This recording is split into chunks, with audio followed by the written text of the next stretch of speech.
गर्नको निम्ति देशव्यापी रूपमा हाम्रो पार्टीले यो अभियानलाई सञ्चालन गरेको छ। नवलपुर जिल्लामा पनि हामीले हाम्रो नवलपुरलाई सुन्दर बनाउने सपनाहरू बोकेर सबैका अगाडि सबैको साथ नवलपुरको विकास भन्ने नाराका साथ हामीहरू अगाडि बढिरहेका छौँ। हामीले यहाँका जनताका समस्याहरूलाई सम्बोधन गर्नका निम्ति धेरै खालका योजनाहरू र प्रतिबद्धताहरू सार्वजनिक गरिसकेका छौँ। हामी भन्छौँ यो नवलपुरलाई सुन्दर बनाउन सकिन्छ। हाम्रो पार्टीले यो ठाउँमा 2048 सालदेखि प्रयास गर्दा गर्दै विजय हासिल गर्न सकेन र यो सुन्दर बनाउने सपना हाम्रो अधुरै रहेको छ। त्यसो भएको हुनाले अहिले यसपालि नवलपुरका जनसमुदायहरूले, यस क्षेत्रका जनसमुदायहरूले परिवर्तनको व्यापक चाहना राख्नु भएको कुरालाई हामीले राम्ररी मनन गरेका छौँ, आत्मसात गरेका छौँ। त्यो परिवर्तनको भावनालाई अगाडि बढाउनका निम्ति नेकपा एमाले हामी दुईजना कमरेड कृष्ण पौडेल र म रविन्द्र अधिकारीलाई प्रदेश सभा, प्रतिनिधि सभा र प्रदेश सभामा उम्मेदवारको रूपमा अगाडि सारेको छ।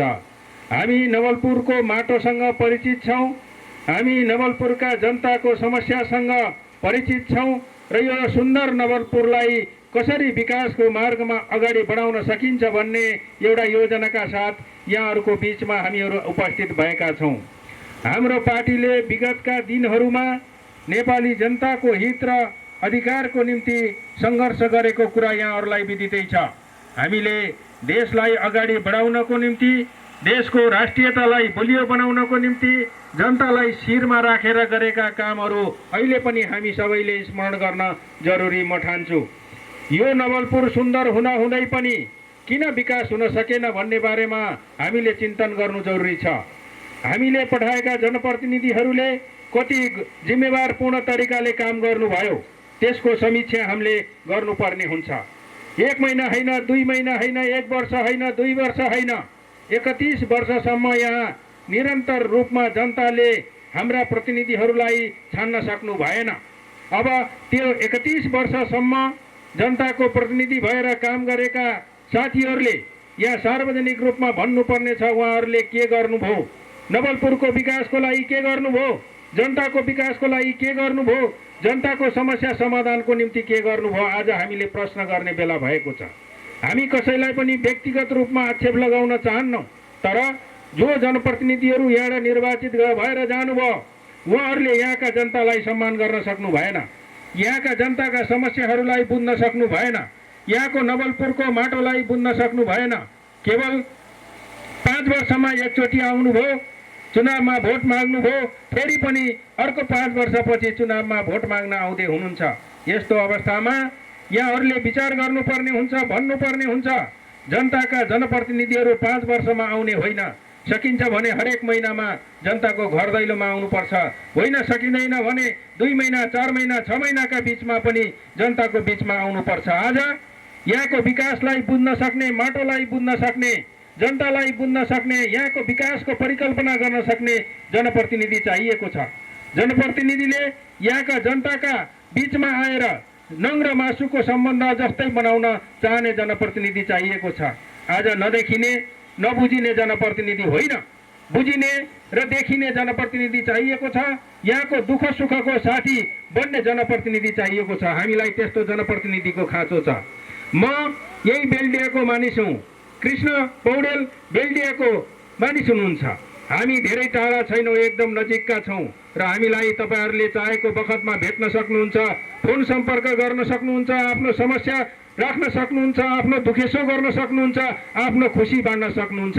हामी तपाईँको साथी बनेर यहाँ आउनेछौँ। हामी यही छौँ, तपाईँले चिन्ता लिनु पर्दैन। हामीले टेलिफोन नम्बर पनि हाम्रा आफ्ना परिचयका पत्रिकाहरूमा, पर्चाहरूमा हामीले दिएका छौँ। तपाईँहरूले फोन गर्न सक्नुहुन्छ, हामीलाई आफ्ना कुरा राख्न सक्नुहुन्छ। हामीलाई भेट्नको निम्ति कहीँ तपाईँले 1 घन्टा, 2 घन्टा, 4 घन्टा, 10 घन्टा होइन, 10 दिन होइन, तपाईँले चाहेका बखतमा हामीलाई भेट्न सक्नुहुन्छ र हामी पनि तपाईँहरूप्रतिको जिम्मेवारीलाई एकदमै गहिरो तरिकाले बुझेर त्यो जिम्मेवारीलाई पुरा गर्नको निम्ति कृत सङ्कल्पित छौँ। नवलपुरको विकासमा हामी कसरी अगाडि बढ्नुपर्छ भन्ने बारेमा हामीले ठोस खाका बनाएका छौँ। तपाईहरूले हाम्रो प्रतिबद्धता पत्र हेरिदिनको निम्ति म आग्रह गर्न चाहन्छु। अब समय आइसकेको छ, हामीले यो समयलाई पुरै सदुपयोग गरौँ। जनताको घर घरमा जाउँ, जनताको मन मनमा जाउँ, जनतासँग भेटघाट गरौँ, मतदाताहरूसँग भेटघाट गरौँ र भनौँ, प्रश्न गरौँ 31 वर्षसम्म यहाँ जितेर गएका प्रतिनिधिहरूले के गर्न सके।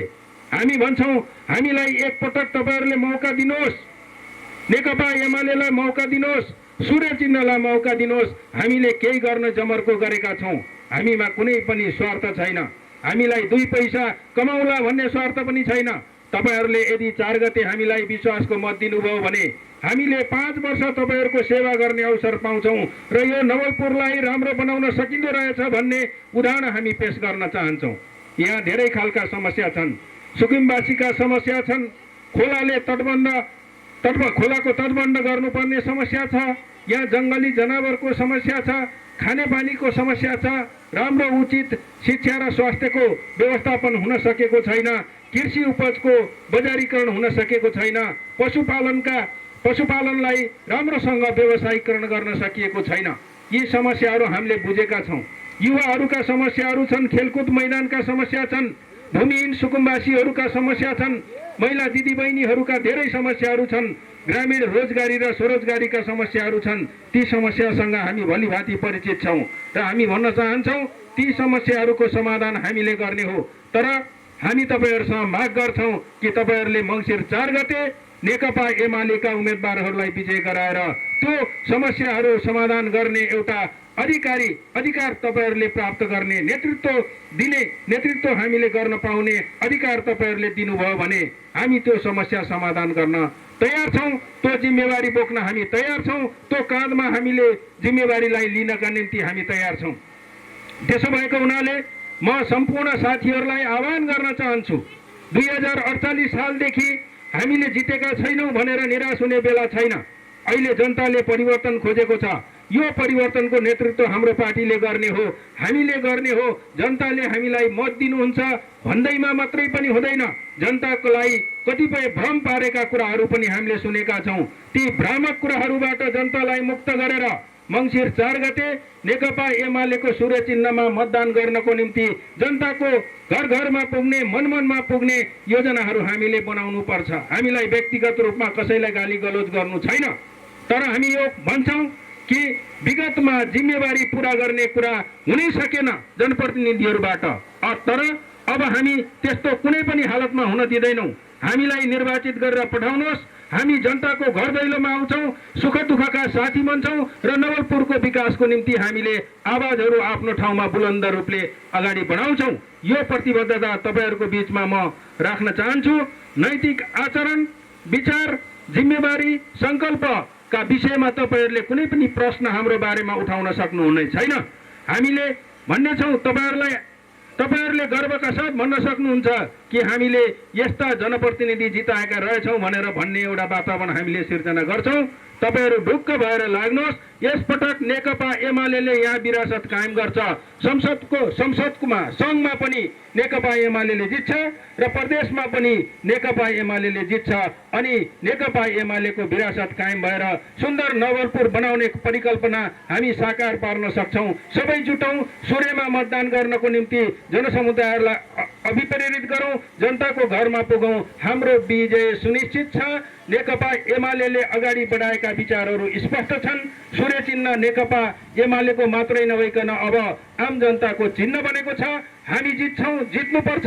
खालि हामी मङ्सिर 4 को प्रतीक्षामा छौँ। सबै साथीहरूलाई काममा जुट्नको निम्ति मैले आह्वान गर्दै मेरो आफ्नो छोटो मन्तव्य यही अन्त्य गर्ने अनुमति चाहन्छु। धन्यवाद, नमस्कार, अभिवादन।